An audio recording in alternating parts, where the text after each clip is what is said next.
皆さんこんにちは and welcome to Shogo's podcast. So this is the Omake talk of the video where I introduce the 5 Japanese idioms related to katana.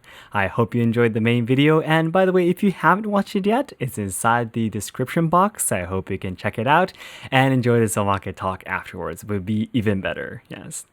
So in today's Omake talk, I wanted to introduce 4 other idioms that I couldn't include in the main video because they are a little bit more difficult and also not as used as the other 5 that I introduced, or the another 5 that I introduced in my part 1 video actually. Yes, so there's 4 more, and 4 is a very odd number for me, so that's the reason why I couldn't add it. But anyways, I thought it'd be great if I can introduce it here in the Omake talk. Yes, so let's start from the first one. The first one is actually menuki dōri.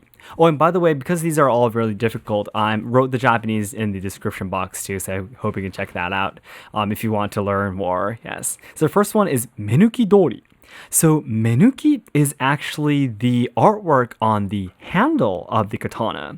I once made a video talking about the 3 parts of the katana, the sageo, the tsuba, and also the tsuka, the handle. And menuki is actually the decoration on the handle. So it's actually one of the most beautiful parts of the katana. Yes. So if you say menuki dōri, it means that street is one of the most popular or famous areas in that city. Yes, because it's the most gorgeous or most popular, for example. So you can say that a street there is a menuki dōri, it'll mean that it's very famous, so you should go there, for example. Yes. So that's the first one, menuki dōri. Second is tachiuchi dekinai. Tachiuchi dekinai. Tachiuchi means you cannot, it literally means you cannot hit back with your tachi, with your katana. So it literally means that you cannot, there's absolutely no way you can win a battle against that person or a team or anything, actually.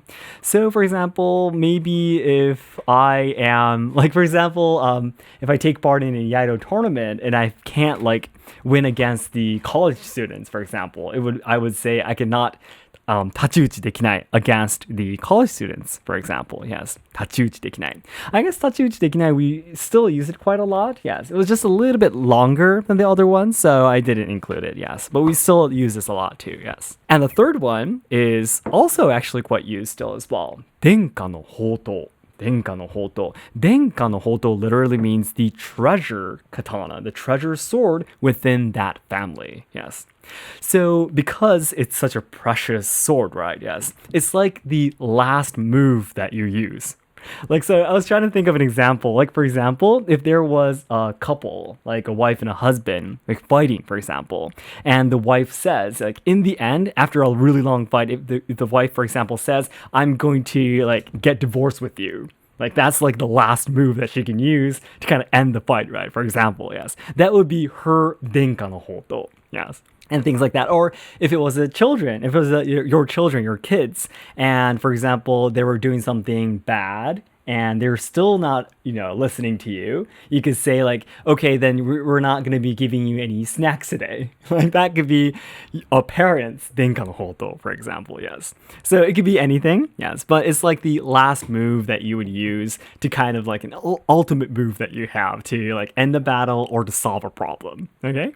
And the last one is yokoyari o ireru. Yokoyari o ireru. Yari is actually the spear.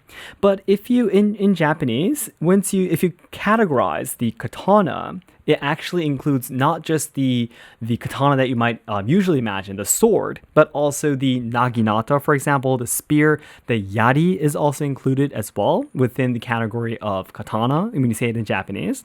So this is actually considered a katana idiom as well. Yokoyari means a spear that comes from the side, yes. And ireru means it means to put in, but in this idiom, it means to actually kind of try to pierce from the side. It means that there was a disturbance. Yes. For example, 2 people are having a conversation and then someone suddenly comes in with a different topic we could say that person did what should I say? Yokoyari o ireru. That person yokoyari o ireta would be past tense. So So that's how you would use it, yes. So if someone suddenly tries to disturb you with something you're trying to do, it doesn't have to be just a conversation. It could be something that you're trying to work on. And like, for example, you were just about to start working and then suddenly starts talking with you.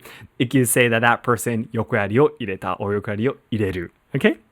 So these four idioms, although I did not include them in the main video, it's definitely worth knowing about. You would definitely hear it once or twice in every, I don't know, not every movie, but you'll definitely hear it if you're listening to or watching or enjoying Japanese movies or dramas or novels, for example. So I definitely think it's worth studying about. So again, if you'd like to take a look at the kanji characters and the pronunciations again, I put them all inside the description box. So I hope you can check them out. Okay? And if there are any other Japanese words that you might be you have questions about, like, is this phrase, like this phrase has this word in it, Shogo, is this related to another culture in Japan, or is this related to katana, or anything, you can let me know if you have any questions about Japanese too. Okay, I'll do my best to answer you. Although I'm not a professional in Japanese, I'll do my best, okay? Alright, so then everyone, thank you so much for watching the main video and also listening to the Omake talk, and I will talk to you soon again. Thank you so much. ありがとうございました。